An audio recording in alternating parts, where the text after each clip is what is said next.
मेरा नाम है हरिया, मैं काम करता हूँ बहुत बढ़िया, खाता हूँ खाना और रोज गाता हूँ गाना। अरे यार, आज तो बहुत देर हो गई। इस खतरनाक जंगल को देखकर तो मेरे हाथ पैर ठंडे हो गए हैं। अगर मैं वक्त पर गांव नहीं पहुंचा तो मालिक बहुत नाराज हो जाएंगे।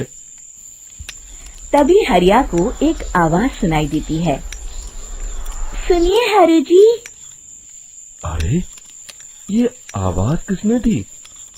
तभी हरिया को सामने कुछ दूर एक औरत खड़ी दिखाई देती है। अरे भाई, ये औरत अकेली इतनी रात को इस जंगल में क्या कर रही है? चलकर पूछना पड़ेगा। फिर हरिया अपनी बैलगाड़ी उस औरत के सामने लाकर रोक देता है और उससे पूछता है। अरे सुनिए, आप इतनी रात को इस खतरनाक जंगल में अकेली क्या कर रही हैं? तभी वो औरत मीठी आवाज में कहती है, अरे हरु जी, आप आ गए। मैं कब से आपका इंतजार कर रही थी। वैसे तो यहाँ से काफी लोग गुजर चुके हैं, लेकिन मैं खास आपका इंतजार कर रही थी। अच्छा, तुम सच कह रही हो? मुझे तो यकीन नहीं हो रहा है। वो क्या है ना, आज तक किसी ने मुझसे इतने प्यार से बात नहीं की। हाँ हाँ हरु जी, मैं सच कह रही हूँ। अब देर मत करिए और जल्दी से मुझे मेरे घर तक छोड़ दीजिए। हाँ हाँ, कौन सी बड़ी बात है, अभी छोड़ देता हूँ। आप मेरे पीछे बैलगाड़ी में बैठ जाइए और मुझे रास्ता बताते चलिए। फिर वो औरत हरिया की बैलगाड़ी में बैठ जाती है और हरिया बैलगाड़ी हाँकता हुआ आगे चल पड़ता है। फिर उस औरत के बताए हुए रास्ते पर चलते चलते हरिया बैलगाड़ी लेकर एक काली गुफा के आगे आकर रुक जाता है। हरिया उस औरत से पूछता है, हाँ देवी जी, आपका घर कहाँ है? यहाँ तो एक गुफा के अलावा और कुछ नहीं है। तभी अचानक वो औरत हवा में उड़ने लगती है। देखते ही देखते उसका सुंदर रूप एक डरावनी चुड़ैल में बदल जाता है और वो जोर जोर से हंसती है। अरे तू तो एक नंबर का बेवकूफ निकला। तू तो बड़ी आसानी से मेरी बातों में आ गया। अरे मर गया रे, ये तो एक चुड़ैल है। हे भगवान बचा ले, ये तो बड़ी डरावनी दिखाई दे रही है।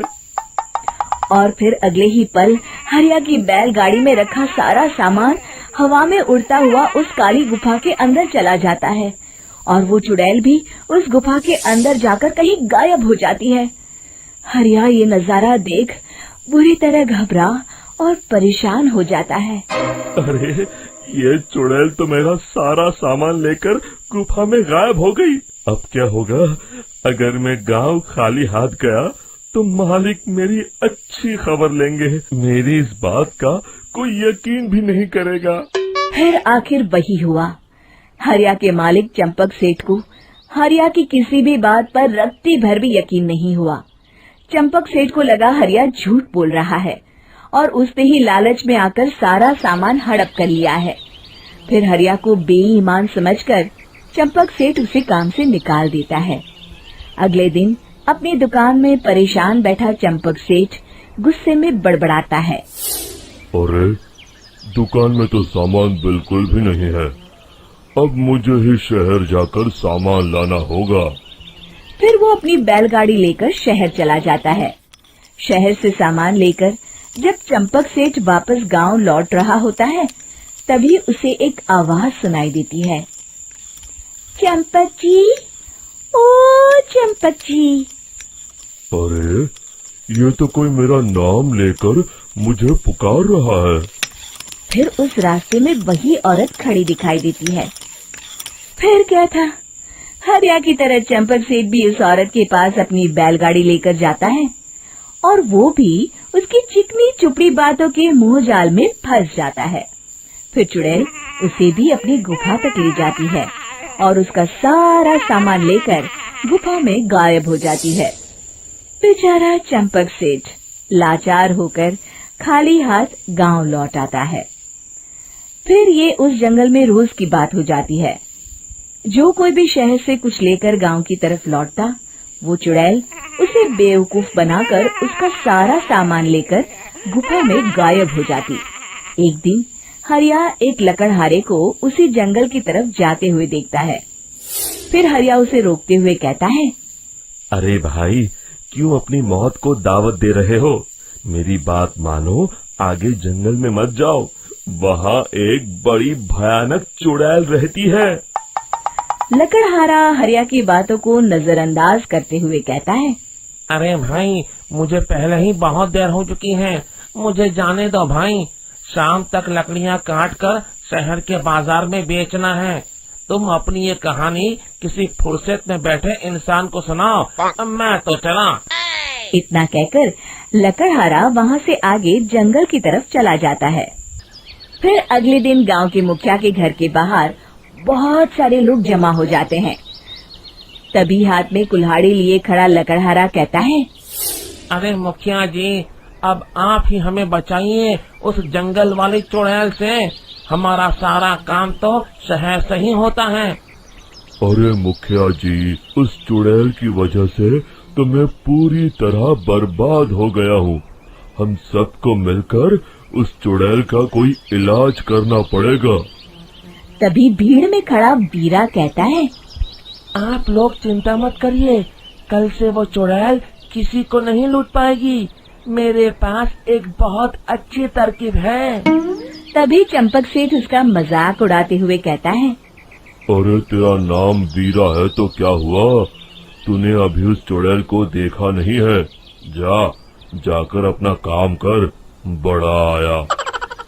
तब मुखिया जी कहते हैं, नहीं चंपक सेठ, मुझे लगता है हमें इस लड़के को एक मौका देना चाहिए। फिर सभी गांव वाले मुखिया जी की बातों से सहमत हो जाते हैं और वीरा शाम को एक बैलगाड़ी में कुछ सामान लादकर उस जंगल की ओर चल देता है। वीरा, ओ वीरा, कहाँ जा रहा है? तभी वीरा मुड़ के देखता है, वही चुड़ैल एक औरत के रूप में खड़ी है। अरे बहन जी, मैं आपको ही ढूंढ रहा था। देखिए, मैं आपके लिए क्या लाया हूँ। है?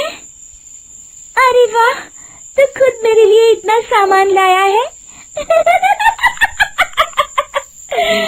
तू ही अकेला गांव में समझदार है।